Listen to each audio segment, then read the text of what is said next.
What up, my freaks? RuinouSinsight here with part 17 of my Total Warhammer 3 modded Belegar Ironhammer campaign. So as we saw last time, we remain on the defenses as Grimly Quarrel Seeker takes out an army belonging to Clan Scryer in the underway, but is still on the path to Skavenblight. This is essentially the best defense is a good offense sort of thing, as these guys will continue coming in and attacking us, and we want to head them off at Skavenblight before they do. In addition to that, we got attacked at Zufbar by the forces of the dead, but they failed quite badly. They fared quite badly in attempting to take it, and once again the garrisons do stand tall, dwarfs though they are. Now we are going to move into Oakenhammer with Alaric Get Gold and probably Khazador Dragonslayer as well to help out and to leech a little XP, and we should be able to take that, and hopefully we'll be able to hold it. And the whole Zufbar territory is going to be kind of an issue for us, as we do have Grom Peak right beside us as well, and they may at any point attack us. Until we can siege the place, which will probably take some effort, and probably not possible in the current time with the fact that they have a full stack and a stack in there. And we'll have to hold both of them off and the dead. I'm still tempted to delete the refectory, or the hostelry rather, at Karak Dromar and replace it with walls, but the only thing I don't like about that is, if we do this, we will suddenly lose the Dwarf Warriors and the Rangers that are a garrison, and this would be the perfect time for the enemy to attack. I suppose we could send Alaric Get Gold back to Karak Dromar just by himself and sit there, while Khazador sits in Oakenhammer, and then we build up the walls at Zufbar and at Oakenhammer, and then we delete this out of here and then replace it with walls. It's a whole thing. We should also probably get deep mines here rather than the toolmakers workshops, but frankly we need the money right now. Anyway, I believe that's pretty much the only thing that we need to do, unless I'm mistaken. Well, I guess we can move Gilbert Ironforge down here to follow Grimly, as he was doing, and let's see, Retinue does not need to move, and I'm still so salty about Belegar moving away from Gradtom and in the wrong direction. He attacks from this way and then moves forward rather than back. The one time this campaign that it happened was the one time we didn't want it to happen. Oh man, of course. I'm not even surprised. Alrighty, well, Khazador, you're gonna move in, and we're gonna have you back up Alaric at Oakenhammer. We do need, however, to give you the, let's say, the Hammer of Karak Draj. It's not in use, and it probably will not be in use for a few turns yet. So let's give you that. I was about to say we should probably give you some ancillary runes. The only thing is, I guess you can have a Rune of Battle, and a Rune of Sanctuary, and a Rune of Stoicism. I'll just give you a bunch of random runes. The thing is, they'll be transferred anyway. Do you have an artillery piece? You do not. Alright, so the Rune of Burning Gas has no value to you whatsoever. At least not right now. Stonemason you don't need here, and I think that's it. Alright. You can hold these runes. We're not going to bother, I think, with any character runes, although honestly we should probably invest in some at this point. We do have the Oath Gold for it, should we desire to invest right now. You know what, let's go for a character rune that's like a X3 one, and just to start giving it to everybody. For example, Rune of Parrying plus 7 melee defense. It's actually pretty good, considering the Master Rune of Adamant is only plus 10. I think it's probably worth our time. Rune of Striking is kind of meh. Rune of Shielding could be okay, but it's kind of unlikely that they're going to be targeted. Ward Save plus 4, not a bad thing to have. Actually, Rune of Fire. So the skeletons and the zombies would have weakness to fire attacks, so maybe against the dead this would come in handy as well. The only thing I don't like about that rune is the fact that it is a, I don't know, 100 Oath Gold for this, just to enable flaming attacks. Is it really that worth it? Maybe it is, maybe it isn't. But we do get mileage out of it right now. Screw it, just do it. Just do it. Rune of Parrying. We'll get more Oath Gold, I'm sure. and Rune of Fire. It would be nice to just complete all the rune forging so that we don't have to come back into these places and continue thinking, oh, which rune do I make now? Which rune do I make now? Just get them all, spread them out where they need to be, and then we'll worry about the other stuff. Recycle Armor of Destiny. You know, I don't think that's going to happen. And recycle Gambler's Armor. Gambler's Armor should really be... I mean, it's pretty darn decent. Ward save 8 for only 10 oath gold. Really not worth it. Rune of Parrying. I was about to say it should be green, but then you have the whatever the green version of the Armor of Destiny and Gambler's Armor is called. I forgot. Armor of Fortune, I think. Yeah, but anyway, you, my friend, I guess you can have the Gambler's Armor for this battle before we transfer it all to Cazador. And you can have some character runes. So let's give you Rune of Fire. Rune of Parrying. There you go. Slightly stronger. Do we need it? Maybe, maybe not. Let's get you the Potion of Foolhardiness. And you know what? Let's give you the Stroller's Rune as well. Alright, that looks good. It should be more than enough to attack this. Cazador, do you need anything here? You have Scarred Vet, you have Ancestral Grudge. You technically aren't going to buff up the army at all. So perhaps for now we'll get your Root Marcher. Yeah, alrighty. And just to double check, you are coming in as a reinforcement. Yes, yes. We're gonna fight this cinematically, even though it's a small battle, mostly because the auto-resolve may be lying, A, and B, we'd lose units if we didn't. The enemy does have, let's see, 2 Necromancers, 3 Necromancers if you count the Master Necromancer, a Banshee, and 2 Vampires. And that's a fairly decent amount of enemy lords and heroes. Their command squad is going to be quite strong, and basic Vampire lords, and this guy's rank 7 too, are fairly decent. So, actually, wait, one other thing. Cazador, you can have some runes that we just created as well. Rune of Bat, no, wait. You can have ancillary runes, Rune of Parrying, and Rune of Fire. Oh, you know what? We should give you... I was about to say we should give you the Stroller's Rune, but we can't actually, can we? Even if it's in your army. I'm pretty sure we can't. Because you're going to come in as a reinforcement, but it would be nice if you could be a little bit faster. I'm pretty sure this won't work, but let's give it a try. Alright, let's do that. Alaric, attack. Let's do... Yeah, we can't give you the Stroller's Rune. Wait. Oh, you have your own Stroller's Rune as well. Let's put this one on the Lord, just in case he needs to react. Bonus versus large doesn't really help us, but... And the Rune of Stoicism... Oh, but the Rune of Stoicism would make our Lord unbreakable. Does anybody else need to potentially be really fast? I guess the Miners, with blasting charges to reposition, might be a decent idea. Alright, fine. We'll put the Rune of Stoicism on the Lord then. We'll put the Stroller's Rune... It cannot be on Miners. Huh. Why? That's really weird. That's really, really weird, because they're a Vanguard deployable unit. It can go on any Ranger, it can go on the Dwarf Warriors and the Lord, but not the anybody but the Miners. Why? That is so strange. Not restricted by the bands of their army's deployment zone. These guys are... I don't know. Well, that's unfortunate. There goes that plan. Let's get the Rune of Battle on one of these Dwarf Warriors then. I guess we'll put the Stroller's Rune on the Great Weapons then. Alright, and the Rune of Sanctuary on one of these guys. In fact, maybe the Rune of Sanctuary should be in the center. Because they're most like... Actually, no. The flanks are in more danger than the center is. Alrighty, I guess that's what we're going with, yes? Yeah. Alright, here we go. Let's fight this. Should be a nice little fight.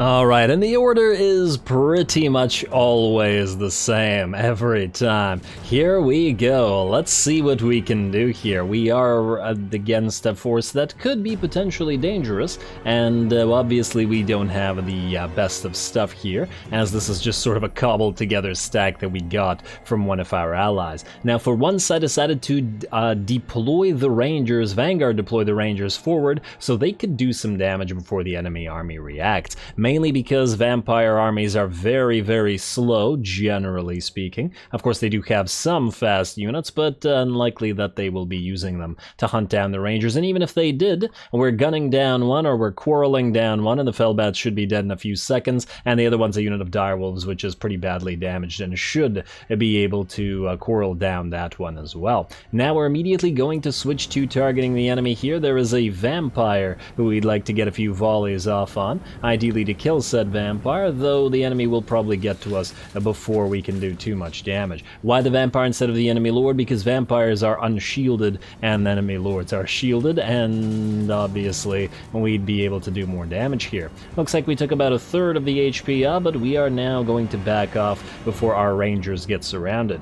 Otherwise, the rest of our army is waiting, but we are going to back off a little bit further. Our rangers do move faster than the enemy army, and the rest of our army moves at about the same pace. Mostly just want to outpace the enemy with our rangers a bit, and then get into a better position where we can use this impassable terrain to protect our flanks against this unit of direwolves, also to get further away from the enemy reinforcements, and also to hide a few units in these trees until the enemy arrives. Alrighty, we can just speed this up while we back off, however, as the backing off is not too interesting. Too bad we don't have a fire while moving on rangers, although that would be kind of obnoxious. Alrighty, well, we've taken our positions, and here we go, firing again. Right back to it. Half of our rangers are going to focus down the vampire here. In fact, all of them are going to focus down the vampire for a few seconds. And there we go, and one more volley should take care of this.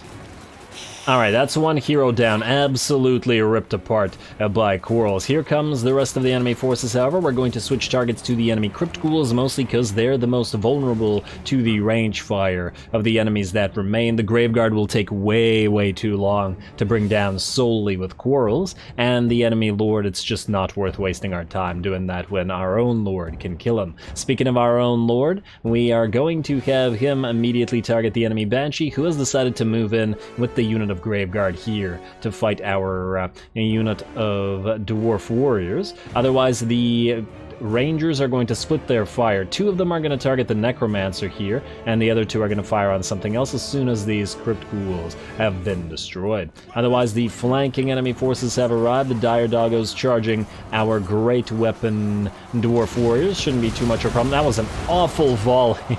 How did they manage to hit so many of those satchel charges into our Dwarf Warriors when these guys were here? I don't even know.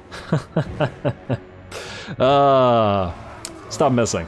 Alrighty, well, that's okay. It's not a crazy amount of damage to us. It's just a little bit of a clip and about 15%, maybe 10% loss.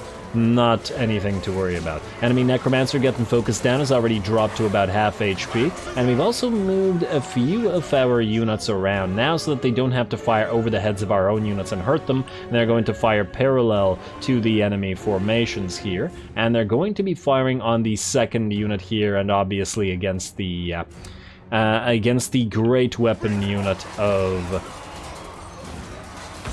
Graveguard, because obviously it's better to fire on them than the shielded ones. Alright. Otherwise, the Dwarf Warriors, and the Miners, I guess, as well. I was about to say Miners, and then I said Dwarf Warriors, and then I realized the Miners are there. They're holding fairly admirably. We've managed to bring down one of the Necromancers as well, and the second Necromancer, the one on his horse, is about to be done for, too. There we go. So the Vampire and both Necros brought down by Ranger sustained fire. Now that alone is quite worth it. We've also moved out our unit of miners with blasting charges from that wooded area here, and we're going to move it all the way around to hopefully apply the blasting charges where the enemy is quite thick. The enemy lord is also fighting in the center line, but now we have both lords attacking him, and they should be able to bring him down together, tough though he may be. And what does he have here? He has toxic venom. Oh wow, so you could get deadly poison, toxic venom, and poison all at once. That'd be pretty neat, I think. Alright, I'm gonna try that at some point with some factions who have the capability of doing it. Anyway, here come the blasting charges, hopefully not too many into our own units at this time, and they look like they did quite the number on that unit of skeleton warriors. One more volley and those guys should be out. Or at the very least so badly hurt that they will no longer be viable. Beautiful. Graveguard are still fighting, but we have switched our units of rangers on this side, or at least a couple of units, or one unit here, to fire parallel to them there, just like these guys are firing here. So we're essentially firing across our lines. It's not like they need to fire into the center, and we'd be just wasting arrows firing on those zombies anyway. Complete waste of time when there are more valuable units to target. Looks like the enemy is moving in with its reinforcements as well. The second lord is nearly here, so we need to try to clean up the rest of these enemies as best we can before they get here. And how's that enemy lord looking?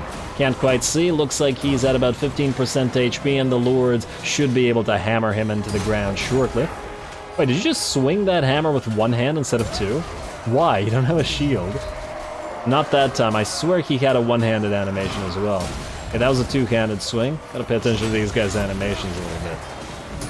That was also two-handed, and down goes the enemy lord, so I guess we won't be seeing that animation, at least against the enemy lord. Now the enemy necromancer has moved in, but once again, the bane of the necromancers is going to be these rangers, and we're going to focus him with all 4 units, and 5 units if we count the quarrelers as well, and he'll be done for extremely quickly. The rest of the enemy army is in very bad shape, and we're just about victorious here. The line has held, though a few units have routed a couple of times.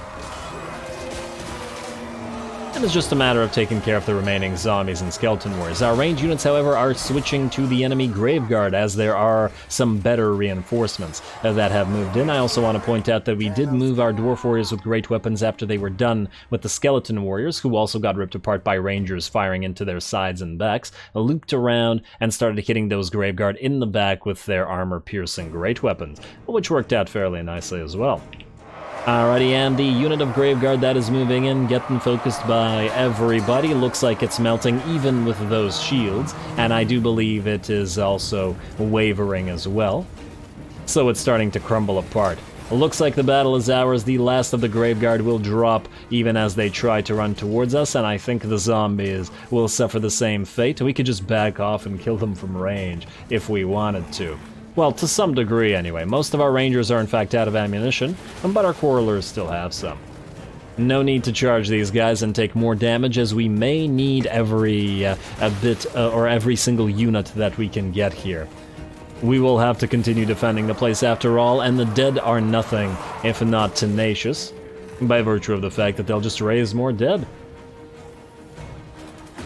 Alrighty, a few more volleys, guys. The fire no longer is withering, as we're down to 1 unit firing instead of 5. Alright, come on, last volley. This should take care of him, I think. And there we go. That should be critical mass, and the rest will drop away. And the rest will drop away. Okay, fine, you're gonna wait for... Ah, there we go. And just before the next volley got here. And beautiful, a heroic victory for us. Pretty fun, in my opinion. We did have to work for it a little bit, but the enemy didn't really take advantage of a few of their units, nor did it take advantage of the fact that it had the superior numbers to actually try to surround us. But we barely held on with a few of our units of dwarf warriors, though, so it did come fairly close, and hopefully we'll still be able to heal up here. Now let's see what the damage is.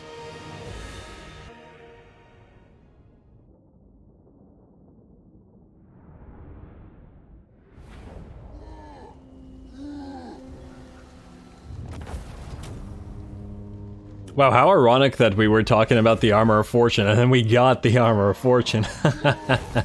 Oh, I guess, wait, was this stolen or was this found? I didn't see. I mean, I guess if one of them had it, then, yeah, makes sense. Interesting. Anyway, looked like a pretty fun battle to me. I always do like these smaller battles as well, when you don't have the withering amounts of range fire to melt the enemy army, or Well, I mean, this was more of a skirmish to some degree, but it was quite nice. We got a lot of rock, paper, scissoring out of there because of the units targeting the units that that they were weak to, or that they were strong against, or rather. I ironically was talking about how the AI in my Empire campaign currently should use necromancers better and actually put them into the army and actually have them forward, but ironically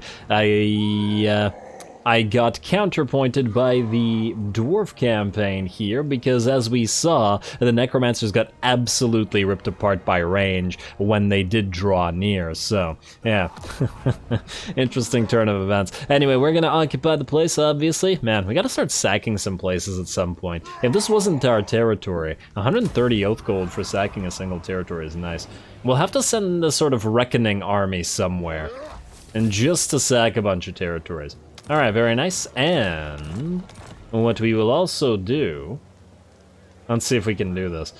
Stonemason, sure. Blackwater, we are immediately going to turn you towards, not empower the guilds, but to purge the Urks, just to power up these places. And after all these places have walls, that'll be really quite nice. We're immediately going to build the barley field, and I guess we will collect income because we do have units here.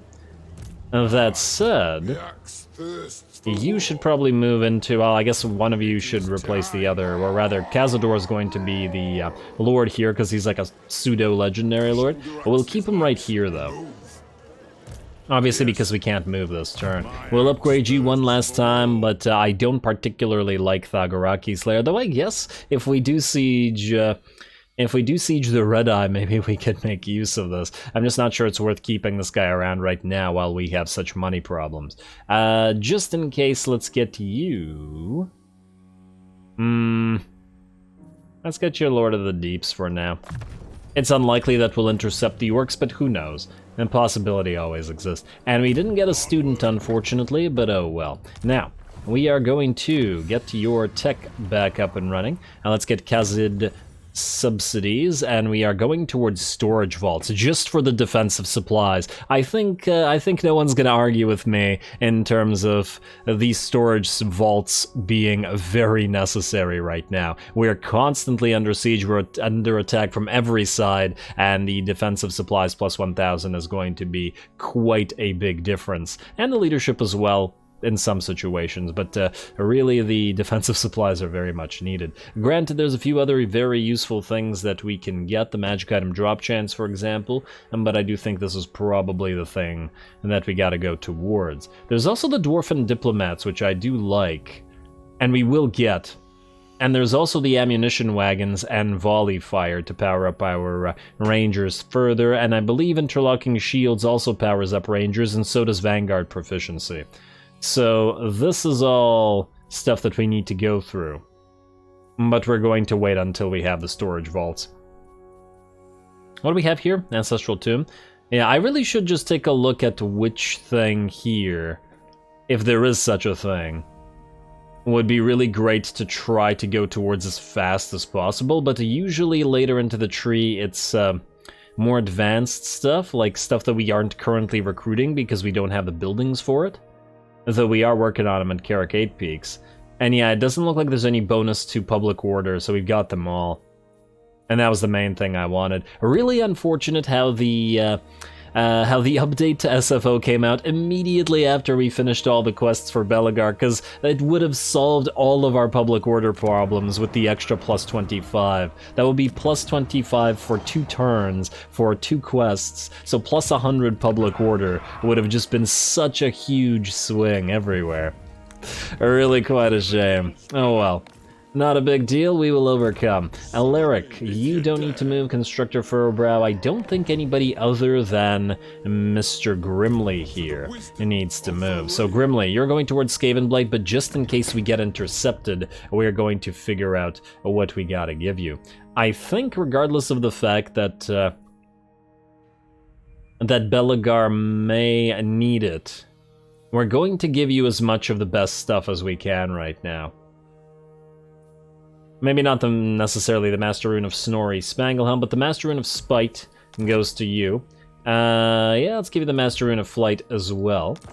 And then we'll try to figure out what else. The Hammer of Karak Eight, I guess, will no longer be needed on... I mean, it's not such a big deal that we put it on you. It's not like we need magical attacks against the Skaven. I'm just thinking it's not really needed on Alaric Getgold, and we're going to transfer it away from Alaric next turn anyway. Alright. You can use the Hammer of Karak Eight for now. There we go, and that'll be your item for sieging Skaven Blight. We'll give you the Armor of Fortune. I'm not willing to risk the Armor of Destiny and the Potion of Healing and other stuff, just in case this army loses, because this could be a doomed expedition. If the Dwarfs know one thing, it's going into doomed expeditions. To retake former holds. I guess we could give you a Rune of Parrying as well. You may want this. And just because you may get... in the middle of a fight, and you will be in the middle of fights, actually. Now, in terms of what your army needs, let's get you a Rune of Battle. You definitely want the Rune of Sanctuary. You definitely want the Rune of Stoicism. You definitely want the Rune of Burning. And I think that may be it.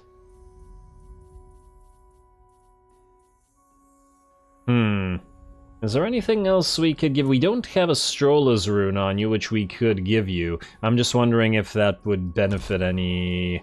a unit here. Oh. Ah, damn, we don't have enough oath gold to build the Seeking Rune on the Boltors. I guess it's not going to be useful in the Assault of Skaven Blight anyway, but it would have been nice. I'll try to make that next, just because I want to continue the comparison. Kazran Norgrimling has Obsidian Amulet, and I guess he can keep that. You have a Potion of Toughness, which I think you should keep. I may not be willing to risk a Potion of Healing, but this is a little bit more...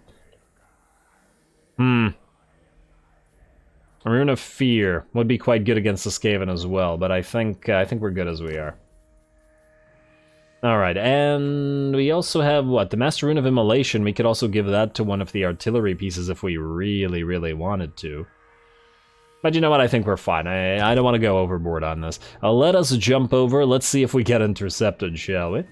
Alright, and moment of truth.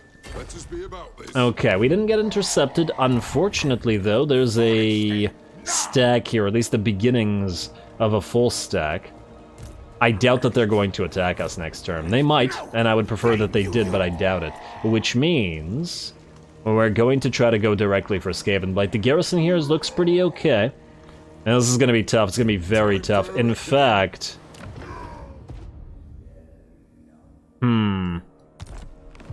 You know what? For the Assault of Skaven Blight, we will take the Scepter of Stone.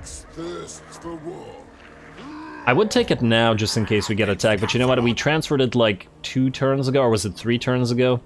I don't remember how many turns ago. Let's give it a self-imposed cooldown, I guess. Alrighty, anything else we got? Western Badlands, we do not want to build anything there. Zufbar, we're waiting to build stuff, are we not? I guess we could build the Iron Smelter. It will take a long time to pay for itself, though. We are positive income, though. It'll be unfortunate to lose it, though. Maybe, you know what, we'll build it after the gate is up and running, after I'm less wary of losing the place. I'm also tempted to, just in case, build a Lord here at Karak Dromar. We have a tough Lord, eh? You know what, maybe we'll just send Alaric Getgold there. Screw it. I'd rather not have to waste the time. Alrighty, and then the last thing we may want to do is start moving Fimber Ironhammer down this way to perhaps Dringo Karaz. Public order here is quite problematic. And there we go. And now the public order here is quite problematic, but that's because of these guys, and that, let's face it, is not going to change. Oh, also that reminds me. You, have yourself a Rune of Fire. And that's the only free rune we have, yes? Yes.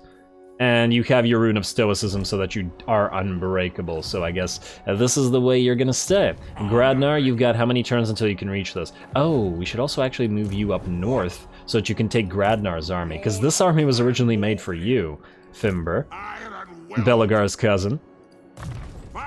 And you do have Ancestral Blood Morgrim, which will work out quite well with all of the... and with all of the blasting charges. You have Confident, which I don't particularly like, but I do feel like we should keep a Copper Pot. Once again, a reference to my Boris campaign. Anyway, I think with that, we're going to end the turn. Skip unassigned skill points, building upgrade available, garrison lord, outpost upgrade, no. One other thing. Diplomacy. Yes. Talabekland. Getting near. Sterling's willing to go for a trade agreement, which isn't too bad. I might be able to get a military access with them as well. And ooh, and closer to military access with you. Are we at war with everybody you're at war with? Yeah, damn. But we're still rising in terms of our relationship, so we're certainly not going to pay them all of our money. It's kind of ridiculous that they want this much money in the early game for this, but oh well. Let's do this with Sterling. They'll pay us a little bit more via the trade agreement. Hopefully they don't die, though inevitably they will. Telia wants a defensive pact. I think we can hold off on that. There's no real purpose to it, especially as the Wood Elves will likely attack them. Let's... You know, I wasn't going to do this, but 10.3 will give us a free 2k, and we do need more money. Let's get the full military alliance with Everland, then. What's the likelihood that they attack somebody we don't like? I mean, they're not going to attack the Empire. They might attack Draika. They're already at war with Draika. They might ask us to join war against Draika, but that's about it. You know what? That's fine. I will. Military alliance with Everland. Oh, we're strength rank 1 already? Damn. I did not realize that. Seems a little bit early. I don't feel that strong in this particular situation. Granted, for 30 turns and a dwarf campaign, we've expanded quite a bit. Probably further than we need to. Dwarves are quite good at playing tall, but I can't play tall. I just can't do it. I just find it too boring. Alright. Let's see about Karak Eight. We gotta get rid of that damn grudge, and I guess Mechanigair is going to enact a new grudge here shortly. What do you want? You want a peace treaty? That's not gonna happen. Yeah, we're going to get a new grudge by virtue of the Skaven constantly raiding us. Oh, look, the remnants of the army destroyed by Gradnar is here. We can just auto-resolve this garbage. Oh, I shouldn't have done that. I forgot that there was a pile of Skaven here. Well, that was an issue. Well, then again, I guess we beat the army before and we can beat them again. Money or control? You know what? The control here is so problematic that even with 1,500 gold, maybe we take drink to victory. Ah, but it is 1,500 gold. It's a hard choice. You know what? No, we're taking the gold. We only got one more turn left until the Confederation has got Vlad. Oh, I was not expecting that. Oh, we just took your rune away and your frickin'... Well, actually, we didn't take your rune away, but we took your hammer away. Should have given you the ogre blade. Well, damn. A Pyrrhic victory. And they have a unit of Cairn Race, and we really needed the magical damage. Ugh, well, that's gonna be a problem. Oh, well. I guess we're fighting this cinematically as well, and we're probably going to have to be quite a bit more careful here than we were. Vlad has full mana. He'll probably... Let's see, what do we have in terms of spells? Penumbral Pendulum is available to them. They'll be casting that. Probably repeatedly uses of Van Hells. They also have a Forbidden Rod, so even more mana. Lots of debuffs from the Lore of Shadows on Emmanuel, I assume. Can't see the name there.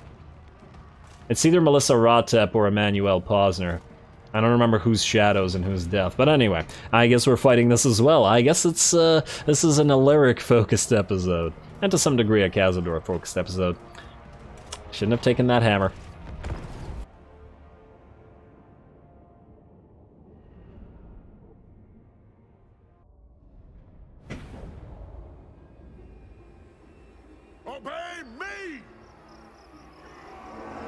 Alrighty, here we go again, round 2 for this army. I guess this is going to be, once again, the focus of this episode. And now, in terms of deployment for this particular fight, I've definitely seen the AI deploy here quite a few times in the past, especially in the Draika campaign, where she was fighting dwarfs constantly, or actually her other armies, minion armies, were fighting dwarfs constantly. And the AI likes to deploy here, behind this little cliff. This didn't seem like the right thing to do to me. We had a nice hill that we could deploy here ourselves on. Our single little grudge thrower up here and would actually be able to fire on the enemy, which it wouldn't do from down there, and plus the elevation advantage for all of our range units. That said, this is going to be pretty dicey. We do have a bunch of heroes and lords to deal with. the Cairn Wraiths, as well as the fact that our units are pretty badly beat up, especially our main line. As soon as that buckles, these are not Belegar's Rangers, so they're not going to be nearly as tough. Alright, well, we're going to start the battle off by going after the enemy Vargeists as well as the enemy Direwolves, who are trying to loop around us. They are using the cover of these trees here, probably inadvertently because AI, but yeah, because of our deployment they will be able to take some advantage out of that and dodge quite a few of those bolts. And the Dire Doggos are going to charge the Dwarf Warriors and Miners by the looks of it, a little bit surprising, as I would have expected them to try to charge these Rangers as the Vargeists did. It looks like the vampires are also dropping in. The regular vampire going after the Dwarf Warriors in the center line. Isabella dropping down on some Rangers. Alrighty, but it's the Vargeists we're going to go after first. Melt those away, we have our Lord attacking them, and we do have our Thane that we got out of the garrison standing by as well. He's gonna help out, get a few swings in and then back out. Obviously he has basically no HP, but as long as he's alive he'll provide his character aura, plus he has the Patriarch ability active, so occasionally he'll be able to buff up our Lord. Looks like the enemy Vargeists are in trouble, and so are the Dire Doggos as well, I imagine. But our units are certainly losing models as well, both the Dwarf Warriors and the Miners alike. Still, we do have enough range firepower to bring down the enemy reasonably quickly here. And the Bats are joining the fray as well, clearly they needed it. And Vlad has actually come out to help these guys. Well, if the Vlad is going to be moving in here, then we are going to countercharge him with our units of Dwarf Warriors, a great weapon. They will hopefully surround him and try to keep him here while we fight the rest of this battle. The Vargeists are melting away. I don't believe they're getting the heal either, so we're looking good. I think Vlad wasted it on either the Bats or the Dire Doggos.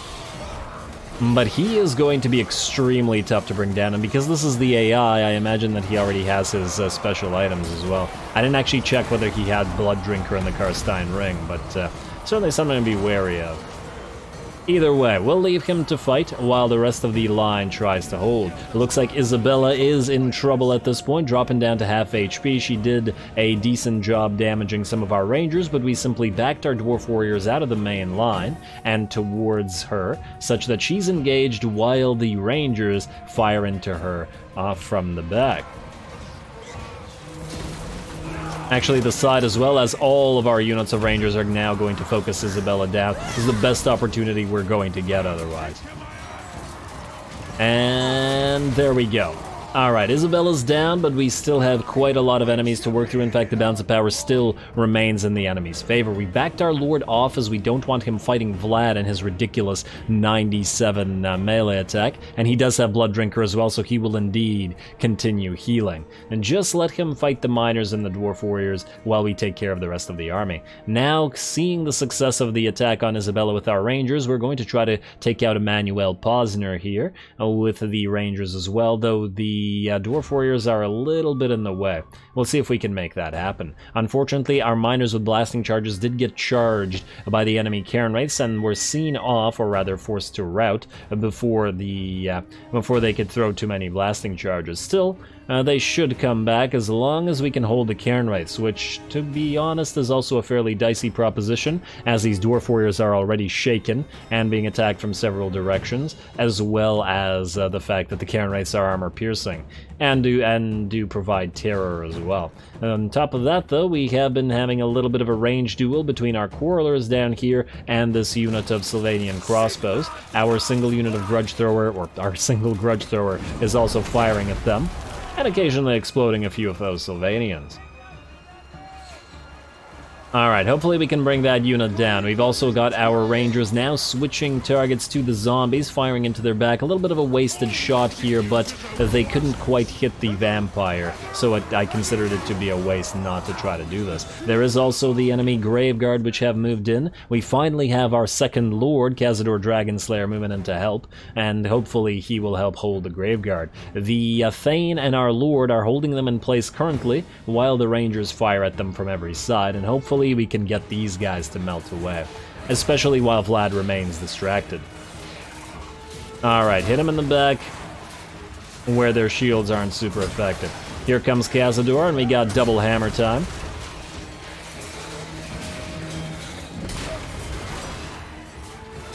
Alrighty, and finally the grave guards start melting as well, so these guys will be gone shortly. We still have the Karak Eights to consider, and it does look like the Karak Eights have finally broken through the Dwarf Warriors. In fact, they're doing a good job by chasing off one of our units of Rangers, while the Skeleton Spears actually distract the other unit. That said, the Skeleton Spears are about to get hit by some blasting charges shortly, and hopefully that'll make those units go away. On the bright side, the Quarrelers, now that the enemy Sylvanians are routing, are going to move back here and do the same thing as we did with Isabella, and fire into the back of the unit here. There's the blasting charges, so the Skeleton Warriors are out. We still have the damn Karak Eights to consider, and they're doing a great job tying up 2 units of Rangers at the same time. Still, with the Graveguard having melted away, our both of our Lords, our double hammers, are moving in to fight the enemy Karak Eights. Still, they don't have magical attacks, but it is still splash damage they do, so they should be able to help out. Vlad, unfortunately, is doing a good job by actually healing the Karak Eights there, so they will take quite a bit longer to bring down. The enemy Vampire also in trouble, down to 460 HP, and hopefully one more volley from the Rangers. There we go, nearly point blank, and the second Vampire goes down. Now the Sylvanian crossbows are broken. Vlad still fights, but he does only have 1 unit of zombies, 1 dying unit, dead unit of Skeleton Spears. I guess they were always dead, but 1 true dead unit of spears, and just the Karak Eights fighting now. Of course, the Karak Eights are doing an absolutely fantastic job this particular battle, and certainly showing off what they can do when the enemy has brought no magic to counter them.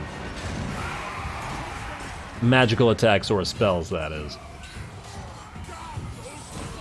Alrighty, well, we can still keep firing on them. Fortunately for us, they may have done a lot of damage, but they're still only a single unit, and they can't be everywhere at once. All our range units have to do is back off and fire into them, while our Lords continue working on them as well. Karak Eights have dropped down to about half HP. They're not dropping in terms of a lot of models, and they still have that Invocation of the Heck on them, but at least that lowers their melee attack, so they're not killing nearly as fast. And that said, great job to the Karak Eights. I'm not sure you can split a Karak Eight in twain. Technically, your weapons should do absolutely nothing to them. But 85% physical resistance or whatever they have is close enough to nothing anyway, 75%. And there we go, and they got perfect vigor on top of that, which is quite devastating in SFO. Alrighty, but unfortunately for them, they are finally going to start crumbling away with all of our units focusing them down. Vlad continues to get distracted, but now Cazador is going to move into fight. Lyric got very badly beat up. We popped that potion of foolhardiness and we just backed him away. While Vlad now getting focused down by all of our ranged units, with Cazador chasing him around. And there we go, and just like his vampires, he will himself and get hit by all those ranged units and will finally fall. Will finally fall. Okay, it's taking longer than I was expecting. There we go. Oh, but he is absolutely a monster and just took so long to bring down. And those Karak Eights. I'm actually interested to see how much damage they did, well, how many kills they got there. Still, we did manage to pull it off. The first battle a heroic victory, and the second a Pyrrhic, but we are holding what we've taken.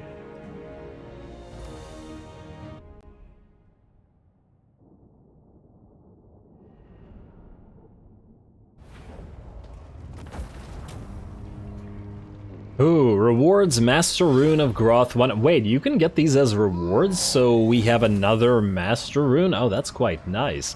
This provides leadership and discouraged. We've been using this to fairly decent effect in Belegar's army, but you know, this could be very helpful in the attack in Skavenblight.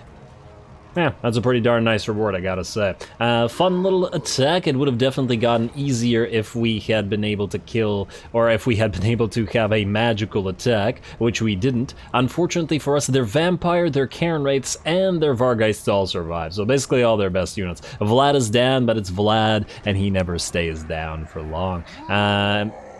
Others go down for Vlad. Anyway, execute. Execute and loot. We got a decent amount of Oath Gold here, and that will give us another rune, as well as a decent amount of money. Alright, and he's not going to siege. Okay, good. He's just gonna back off and have another, and have a heal. Maybe we can try to get rid of what he has left. We'll see how much HP we have after that battle, but because of the absolute garbage healing that we have on the Dwarfs, our army may not be super viable. Looks like a confederation between the western provinces and the Celestial Loyalists. Enemy killed in battle, defeated Vlad on Alaric, which is great. But it would be better on Cazador since Alaric's gonna go away. Sword of Cain claimed Vespa, I don't think that we care about that. Raid any region belonging to Greenskins. Okay, we're about to do this. And hello. Well. Whoa, Queek's back. That's not so great. You are not able... Oh, you're not able to get back to Sump Pit, eh? Man, I was hoping to defeat Queek with Belegar, but that looks like that's not gonna happen. Are you able to get to Sump Pit? No. Damn. And I have no doubt more orcs are coming from the north as well. Well, I guess we don't have time. Those battles did take quite a while. And they were small, but they were quite fun. Anyway. I guess we're gonna call the episode here. Next time, we strike for Skavenblight. We'll give Grimly a few more runes, and then we'll give it a try. This is pretty darn important, so we're gonna have to try to make something happen here. Even with the Blood Ground. Even if raising it and all. And I guess Tobaro is probably their other territory, at least I hope it is. They have two, and we have no idea where the other one is. I don't like how there's barely any Skaven corruption there. But it does seem likely. We are also still at war with the Beastmen, so that they can still come through this territory, but it'll be better than having to deal with them and the Skaven and their infinite armies, as we've been seeing with Clan Moors. Anyway, that will be the goal for next episode, as well as trying to fix the situation here. As soon as Karak Eight is destroyed, we will be able to move towards the Skaven here, but of course the problem with that is we are going to have to waste a turn raiding, because at this point, we really need to get that Goblin grudge, or Groby Scum grudge, done for. And also, do we have raiding here? Where is the other grudge coming from, is my question. I have no idea. Because we just got a new version of this grudge, right? But why? Usually, the raiding grudge comes in when you get raided, but I'm not sure that we're getting raided anywhere. Watch Barrack Var fall to some frickin' to some rebellion. I guess we could really quickly try to take this for ourselves. Yeah, well, maybe we're getting raided somewhere and we don't know where it is. Either way, we'll try to figure it out next time, as well as try to move towards Karak Eight and towards Skavenblight. Stay tuned for this. We'll see whether this Dwarfen expedition is doomed, like all the Dwarfen expeditions in the past. Don't forget to leave a like and comment. All glory to the algorithm. And thanks for watching.